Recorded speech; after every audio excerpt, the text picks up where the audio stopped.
Hi, today we have Rishabh Doshi with us. He's from Delhi Technological University, Computer Science. He has successfully cracked interviews of companies like Microsoft, Salesforce, and BuyHutke. So today we will ask him how, his interview experiences at Microsoft and Salesforce. Along with that, we will ask him how he prepared, what was his journey of college from first, second, and third years, and what is his future plans. So let's start with Rishabh. Rishabh, would you like to quickly give an introduction about yourself, about what you have done in college? Yes, so if you already gave an introduction for me. Hi guys, my name is Rishabh, and as Parth said, I have just completed my bachelor's in computer engineering from DTU. I'll be joining Microsoft, and that's all. Okay. So Rishabh, would you like to share your interview experience at Microsoft, the process that you had, and the kind of questions that they asked, like did they ask DSA, or did they ask development, or what did they ask? So please elaborate on that. Sure. So guys, first of all, Microsoft was an off-campus opening. So what I had done was that on their careers website, their opening was just released on at the end of March, and I had just filled up on that opening. After a few days, I just got an email to attempt the test. I attempted the test. The test consisted of questions from DP and you can say 2 pointers. After the test, 3 4 days. After 3 4 days, I just got an email that interview will be scheduled for me. And there are three interviews at Microsoft. Two rounds are tech rounds, and one round is mentioned as AA round. So what this AA means is as appropriate. So for me, all the three rounds were tech rounds, and the subjects which I can say were asked were data structure algorithms and a bit of low-level design and OOPS. So in DSA, again, the questions on DP, hash maps, linked list, trees were asked for from me. In OOPS, I should say that basic concept should be clear, and that's enough for the interview.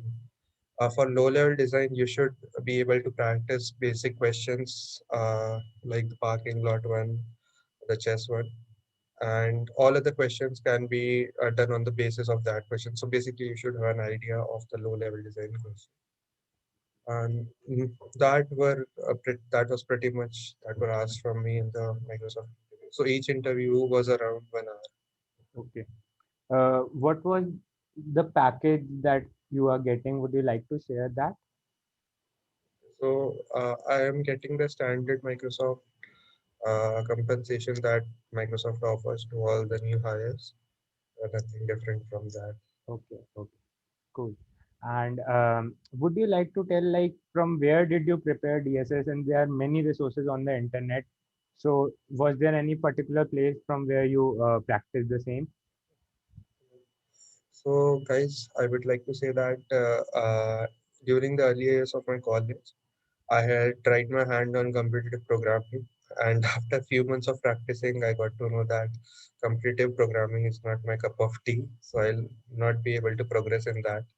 So what I did was I started preparing DS Algo from websites like InterviewBit, and after doing 3 4 months of InterviewBit, I shifted to LeetCode because of the variety of questions and the number of questions. So, like majority, I have solved around 350 questions on lead code. So, I would say if you want to prepare for data structure algorithms, I would say lead code. For operating system, computer networks, database, I refer to the Geeks for Geeks courses. So, they have a course named SD Theory 1. I completed that course. And as I said, for low level designs, I mostly watch YouTube videos that were available. So, which YouTube videos in particular did you watch, so that we can link the give the links in the description? Okay, so there are videos of 5 minute engineering, which I referred to for the OOPS concepts. Along with that, yeah, I'll share you the link. no problem. Okay, There okay. were three, So, four videos. okay, sure. Apart from that, now let's talk about your Salesforce interview, since Salesforce is also a very big multinational company and almost offers the same package as Microsoft. So, what was your interview experience in Salesforce and how was it different from Microsoft? Was it easier or difficult? Uh, yes, go ahead. Okay, so I would say that so first of all, let me clarify that Salesforce was an on-campus opportunity. Okay. So in the month of February, the Salesforce visited like all the colleges in India. It was a full campus hiring, and a test was conducted. I can say that the test was based mostly on hashing and DP. They were mostly focused on DP in most of the problems in test. And during the interviews, they were like most focused on the development part and the resume part. Very less questions on resume. The data structures were asked, and like they wanted to be clear on they wanted me to be clear on computer fundamentals. So pretty much that was it. And yeah, almost that was it. So one thing I would like to say that in Salesforce interview, you should prepare for some design questions as well. So most of the candidates get asked some sort of design question in any of the interviews. So there are three interviews at Salesforce. Two are take rounds, and one the third round is taken by the hiring manager. And in any of the interview, tech can be asked or non-tech questions can be asked as well. Okay. So there's this thing that many people like want to apply off campus, but they don't get to know like when the opportunity comes. So how do you find that opportunity? Like you said, you found that opportunity in Microsoft that was off campus, right? So how did you get to know about those opportunities? So I would say that for me, I had created some job uh, job alert at LinkedIn. I had termed out some specific keywords like fresh graduates or 2021 graduates for me, and had created an alert for those. So I would get email alert for those opportunities, newly listed opportunities. Apart from that, I used to contact the employees, the newly hired employees of just a senior batch, 2020 batch, as well as the recruiters to ask about the opening or as when the openings can be released. So I can keep an eye on it. So also one thing you can see that you can create a peer group among your friends and you can ask all of your friends to share those job openings, which may be possible if you have like a really close group of friends who are really close to you, so they Yeah, can share with the job that's a good opportunities. that's a good idea. That should help everyone. So let's move on to the next question. So I want to ask, how do you manage your time since like you also did your intern at BioHutke and during the same period of time you prepared for interviews as well, and you also were doing some research project if I'm not wrong in the college as well. So how do you manage all those things and what is your advice, and also do talk about your experience at BioHutke, the intern, and also the research project. Okay. So let me tell you about data structure algorithms. So I started practicing out data structure algorithm questions after the third year of my college during the between the like during the summer vacation between the third and fourth year. So I had practiced around like 150 questions in that duration. And after that, I realized that I didn't need to practice like 7, 8 questions every day. Uh, 1, 2 questions were fine for me. So I would say that I continuously practiced and I didn't miss out on any day between like August and January that I had not practiced a question in a single day. So consistency is important to practice data structure and algorithms. That I would say, even if you are able to devote like half an hour of your time every day, it should be fine. And I would say for research projects, so research projects is not like that much big of a dilemma. Since the teachers were fine with me that I was also an intern at BioHealthcare. So they granted me the flexibility to work on weekends as well as on holidays. Since the semester was also conducted online, so I also had some time to work on research. The internship that I had done at BioHealthcare was made part-time for me after the college opened. So the BioHealthcare peeps were also like very cool with it that I should manage my college time as well according to my like. So let's now talk about your journey at college. Like there are some people who just prepare in the last 6 8 months and think that they will crack big companies. So what was the case with you? Did you just practice at the end, or did you continuously practice for all the 3 years? And how was your first year, second year, and third year?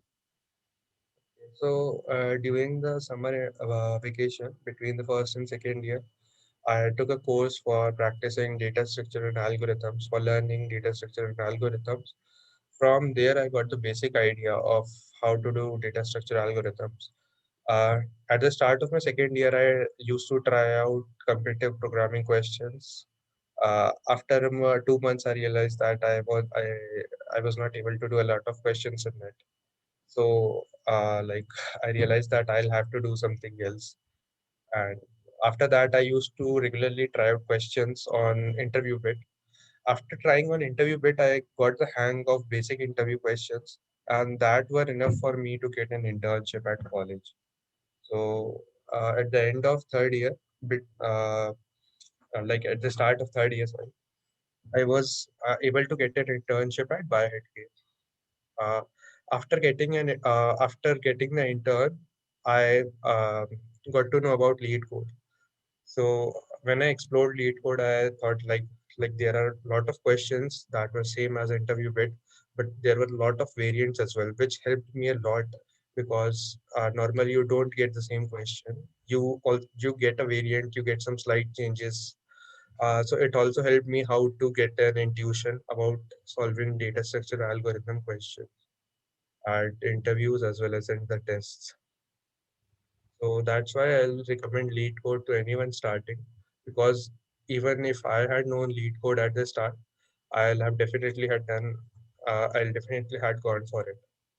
And if you're comfortable in computer programming, then definitely you should try out Code Forces.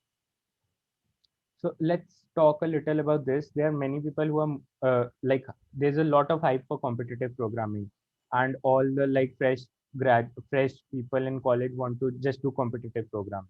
So what would be your advice between development and competitive programming? Which is better, or it is not that one is better than other, and which gets you a better job? So what's your opinion on this? So I would say that both are equally valuable in your resume as well as getting a job opportunity. So people try out competitive programming because surely it does helps in the initial phases and the interviews wherein the freshers got asked DS algo questions. But in certain cases, I have observed that many of my friends have gotten asked about their projects in the interviews as well. So development is also important, but getting the basic hang of data structure and algorithms is important. Moreover, if you are like comfortable, if you enjoy computer programming, I would definitely recommend you to go for computer programming. And if you're not, you should at least get the basic DSA questions done. And also during your college life, you should basically be familiar with some of the development like scripting or some basic development like designing basic web pages or getting a little knowledge about designs as well. Okay. So the final question, would you like to give any tips to your juniors, and what would be the advice that you want to give to your juniors? So I would like to say that start as early as you can because at the if you start at the end of your internship season, you will definitely get missed on some of the internships, and that might hurt your placement chances off campus because uh, somebody like would get ahead of you So start as early as you can in college, start in second year or first year, and definitely get the hang of data structure algorithms. And also just don't focus on data structure algorithms. Do the basic fundamentals, CS fundamentals as well, which would include operating system, database, and computer networks. Also get hang of some OOPS questions and the some design questions as well. Okay, thanks. That's all for today. Like the video if you like it, comment whatever you want to ask or whatever you want the next video to be, and do subscribe to our channel so that we can have a better reach. Thanks.